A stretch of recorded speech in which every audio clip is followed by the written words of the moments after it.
kan kayak anu yang tidak tahu. Ini buat kompresor itu. Ini bocor lah.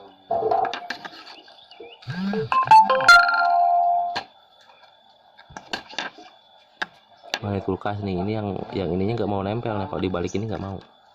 Nah ini kalau ditempelin ke besi ya, yang ada garisnya ini tempelin nggak mau. Tuh. Jadi ini yang harus tempel di besi yang sebagian sini. Mau ya. Kalau kebalik nggak mau nanti. Nah jadi cara masukinnya ini kan gini. Nah ini madepnya madep sini. Yang ini yang sebelah rata nih, yang rata ini masukin ke sini. Masukinnya gini, jangan sampai kebalik. Kalau begini nanti dia nggak mau nempel ke bodi. Nah, kalau masangnya begini nanti nggak mau nempel ke bodi. Ketutupnya itu nggak mau nempel. Jangan sampai terbalik ya. Kalau gini nggak boleh begini. Posisinya harus begini. Nah,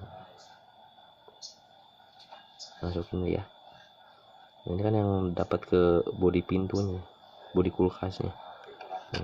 Ini kenapa? Nempel. Kalau gini nggak mau.